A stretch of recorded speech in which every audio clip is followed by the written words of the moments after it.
کہاں ہے وہ قاتل عورت؟ بانو جی قاتل نہیں ہے بھائی۔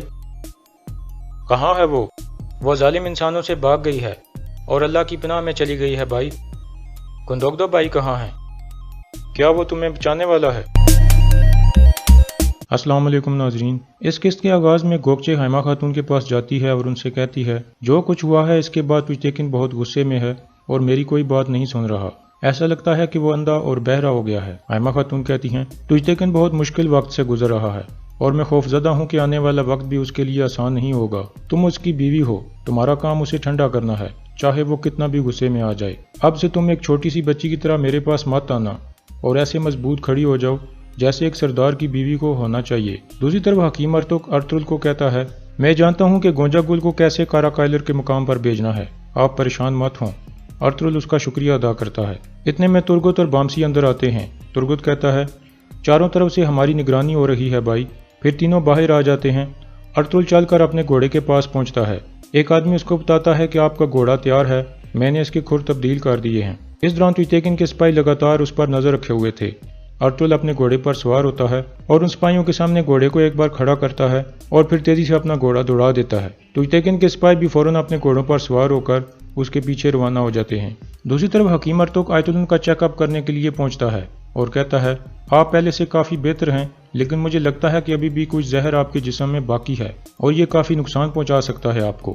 آیت الن کہتی ہے تو مجھے کیا کرنا چاہیے ارطغرل، کیا اس کی کوئی دوا نہیں ہے؟ حکیم ارطغرل کہتا ہے بالکل دوا ہے، اس کے لیے ایک کانٹے دار جڑی بوٹی ہوتی ہے جو بہت نایاب ہوتی ہے اور یہ کارا کائلر کے مقام پر مل سکتی ہے۔ میں لینے کے لیے چلا جاتا لیکن کافی سارے مریض میرا انتظار کر رہے ہیں۔ گونجا گل کہتی ہے میں چلی جاؤں گی ارطغرل۔ حکیم ارطغرل کہتا ہے ٹھیک ہے، آپ جاؤ اور لے آؤ، اس کے بعد اگلا کام میرا ہے۔ دوسری طرف ارطغرل قبیلے سے باہر نکل آتا ہے اور ایک جگہ پہنچتا ہے جہاں پہلے سے سنگر تیکن موجود تھا۔ سنگر تیکن کہتا ہے میں شکار پر جا رہا ہوں بھائی، دیکھتے ہیں کیا ملتا ہے۔ ارطغرل کہتا ہے ٹھیک ہے بھائی، اپنا خیال رکھنا۔ پھر ارطغرل آگے بڑھ جاتا ہے۔ اس کے جانے کے بعد سنگر تیکن اس کے گھوڑے کے کچھ نشانات مٹا دیتا ہے اور پھر اپنے گھوڑے پر سوار ہو کر وہاں سے نکل جاتا ہے۔ تجتیکن کے سپاہی بھی ارطغرل کا پیچھا کرتے کرتے اس جگہ پہنچ جاتے ہیں۔ سامسا گھوڑے سے اتر کر نشانات دیکھتا ہے اور پھر کہتا ہے وہ اس طرف گئے ہیں۔ پھر وہ سب اس طرف اپنے گھوڑے دوڑا دیتے ہیں۔ دراصل اس طرف سنگر تیکن گیا تھا۔ دوسری طرف قبیلے میں بامسی کو پڑھنے کا شوق چڑھ جاتا ہے اور وہ ایک قاعدہ اٹھا کر ترگت سے کہتا ہے میں اسکول جا رہا ہوں ترگت۔ ترگت ہنسنے لگتا ہے۔ پھر ترگت اسے اسکول تک چھوڑنے کے لیے اس کے ساتھ چل پڑتا ہے۔ اس دوران تجتیکن کے سپاہی بھی لگاتار ان کا پیچھا کر رہے تھے۔ دوسری طرف سنگر تیکن ایک جگہ پہنچ کر اپنا گھوڑا روک لیتا ہے۔ اتنے میں سامسا اور دوسرے سپاہی بھی وہاں پہنچ جاتے ہیں اور سنگر تیکن کو دیکھ کر حیران ہو جاتے ہیں کیونکہ وہ اپنی طرف سے ارطغرل کا پیچھا کر رہے تھے۔ سنگر تیکن سامسا کو کہتا ہے بعض دفعہ شکاری خود شکار بن جاتا ہے، اپنا خیال رکھو، تم جیسے بہادر سپاہیوں کی ہمارے قبیلے کو بہت ضرورت ہے۔ دوسری طرف بامسی اسکول پہنچ جاتا ہے اور بچوں کے ساتھ بیٹھ جاتا ہے۔ تھوڑی دیر بعد درویش بامسی کو کہتا ہے اب آپ سبق سناؤ۔ بامسی قاعدہ پڑھتا ہے تو سب بچے ہنسنے لگتے ہیں کیونکہ وہ پڑھ نہیں پا رہا تھا اور بہت مزاحیہ انداز میں الفاظ بول رہا تھا۔ جبکہ اس دوران ترگت وہاں جاتا ہے جہاں دلی دامیر ہتھیار تیار کرتا تھا اور غمگین انداز میں وہاں پڑا سامان دیکھتا ہے۔ دوسری طرف گندوگدو اپنے سپاہیوں کے ساتھ دوان اور بانو جیجے کے پیچھے روانہ تھا۔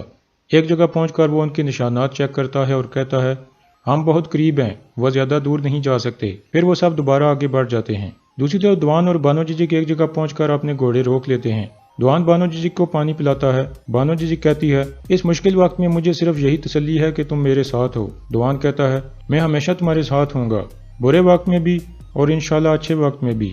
اتنے میں ارطغرل بھی وہاں پہنچ جاتا ہے کیونکہ ارطغرل نے دوان کو اپنے منصوبے کے بارے میں سب کچھ بتایا ہوا تھا۔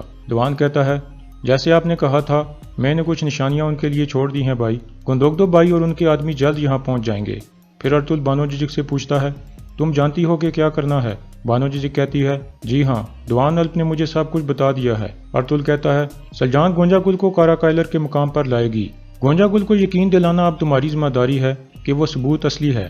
پھر اگلے دن آیت الن وہ ثبوت لینے کے لیے آئے گی اور تم دونوں کو مارنے کی کوشش کرے گی، اس لیے تم ہوشیار رہنا۔ بانو جیجک کہتی ہے میں دوان کے لیے پریشان ہوں، جب گندوگدو بھائی اسے قبیلے لے کر جائیں گے تو تجتیکن غصے میں کچھ بھی کر سکتا ہے۔ ارطغرل کہتا ہے اس کو قبیلے لے کر جانا بہت ضروری ہے کیونکہ اس طرح آیت الن سمجھے گی کہ تم اکیلی ہو اور پھر وہ ضرور آئے گی۔ دوان کو میری والدہ اور گندوگدو بھائی کچھ نہیں ہونے دیں گے، تم پریشان مت ہو۔ اس کے بعد بانو جیجک اپنے گھوڑے پر سوار ہوتی ہے اور وہاں سے چلی جاتی ہے۔ ارطغرل دوان سے کہتا ہے بانو جیجک کے گھوڑے کے نشانات مٹا دو